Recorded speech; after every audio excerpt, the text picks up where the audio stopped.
Finally, the government has acknowledged we do have a housing problem in Australia, and the government is rolling out a whole series of initiatives to hopefully address the housing crisis we have. But what I believe is that with all these initiatives that the government is rolling out, and there are 4 of them in particular, these initiatives won't fix the situation. In fact, they'll actually make the situation worse and force property prices to rise. If you want to find out why, stay tuned. Hi, it's Nero here, and the first government initiative that I think could counterintuitively force property prices higher is the Family Home Guarantee Initiative. Now, this allows people under a certain number of conditions, yes, to buy property for as little as a 2% deposit. Now, initially you might think that, oh, well, giving people incentives to get their own home is good. It helps people. And it does, but only in the short term. In the long term, though, does it actually make property prices more affordable?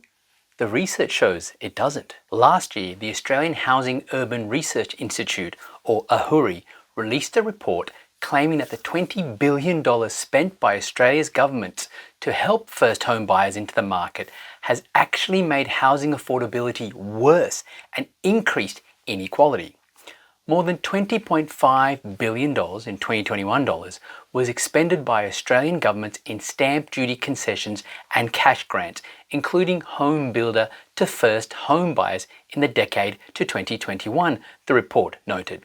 In doing so, these figures add to demand and hence to house prices. In fact, the report actually went on to say that all of these new first home buyer initiatives may have actually helped existing homeowners way more than new home buyers or first home buyers.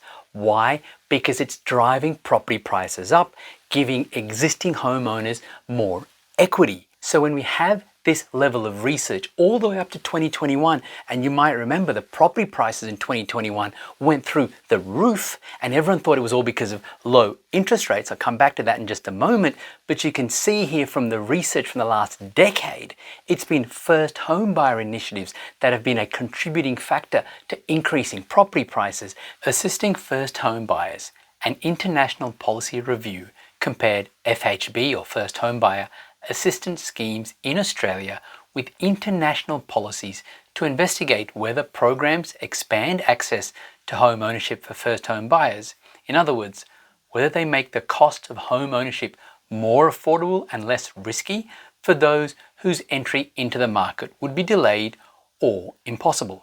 Australian first home buyer assistance measures primarily act to bring forward first home purchase for households already close to doing so, rather than opening home ownership access to households otherwise excluded, says report author Dr. Chris Martin of UNSW City Futures Research Centre.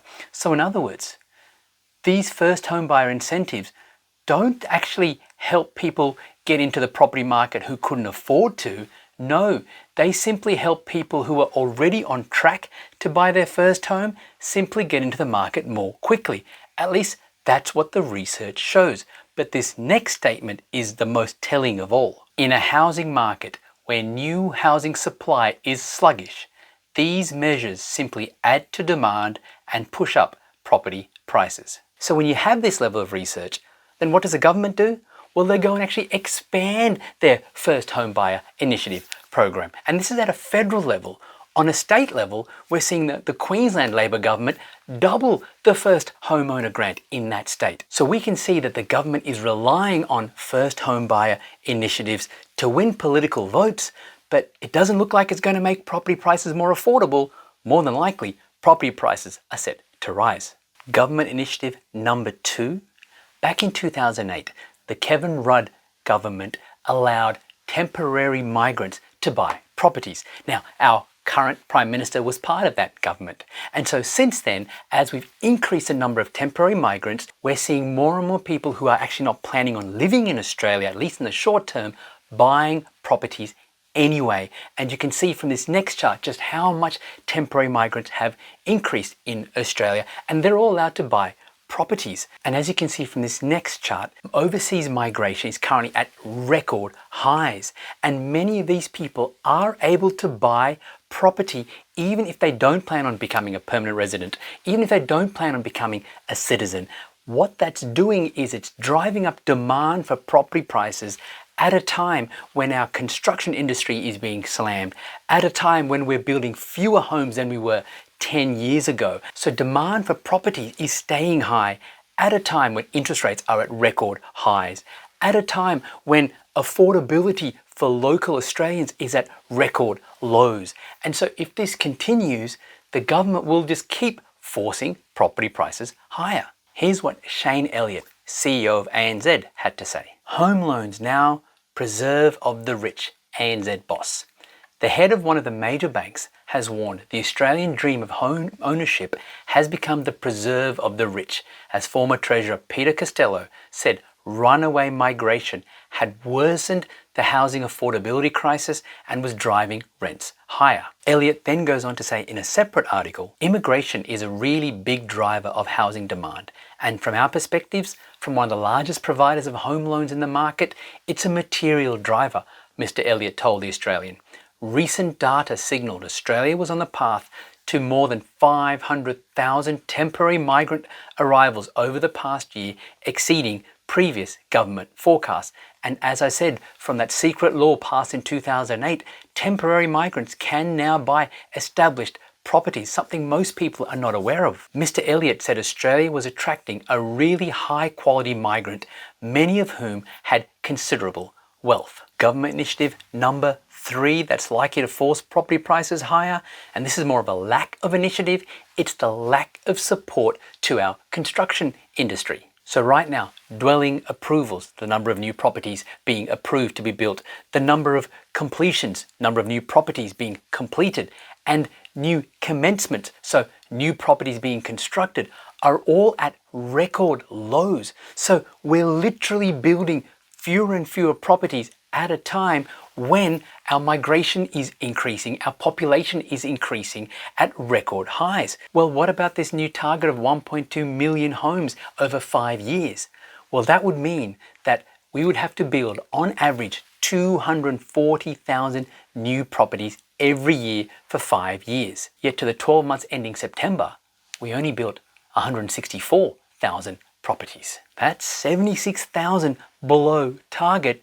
And as I said before, the number of new properties being approved is actually falling. So we're on track to build less homes in the next 12 months. And then when you add the fact that the RBA keeps increasing interest rates, what's that doing to people? It's reducing their borrowing capacity. So loans for new properties are at record lows as well. So therefore, this is not an issue that's going to be fixed anytime soon. And yet we keep bringing more people into Australia, keeping demand so much higher than supply. Government initiative number 4, the new stage 3 tax cuts. Let me explain. So as you can see from this table, here are the current tax scales. You pay zero tax up to $18,200. Then you have different tax brackets, with the highest tax bracket being $180,001 and over, where you pay $51,667 plus 45 cents for every dollar over $180,000. Here's how that's going to change. As you can see from this next table, you can see that still, if you earn up to $18,200, you pay zero tax. But then from $18,201 to $45,000, you pay 19% tax. And then from $45,001 to $200,000, you pay 30% tax. It's a flat rate. The 32.5 cent bracket and the 37 cent bracket are being removed. So then what does that mean? Well, as you can see from this next chart, anyone earning essentially $50,000 or above will be making some tax savings. If you earn $160,000 in income, you save $4,675 in tax. But if you earn $200,000 or more, you get a saving of $9,075 in tax. So what that means then is that higher income earners will have more disposable income, and banks will realize that as well, and they're going to then increase people's borrowing capacities. What that means is that essentially anybody who gets a tax saving, particularly people at $200,000 or above, they're going to have an increase in borrowing capacity without giving any consideration to what interest rates might do. I personally expect they're going to fall, but let's ignore that for now. What you will find is that there are people who are earning the same money today who will have more borrowing capacity from July 1st next year, and many of them will also want to buy property. Why? Because they've seen how much property prices have risen already, and the moment interest rates start to fall, property prices will increase even further. And so what this means is that for many people who are unable to afford property, it's sadly the case that they will continue to miss out because all these government initiatives are not going to help them. But if you're someone who can afford to buy an investment property, when you look at all these government initiatives, when you look at just how much demand is higher than supply, these facts, these data points clearly indicate that property prices are set to rise in multiple locations around the country. And early 2024, if you can afford to, could be a great time to buy.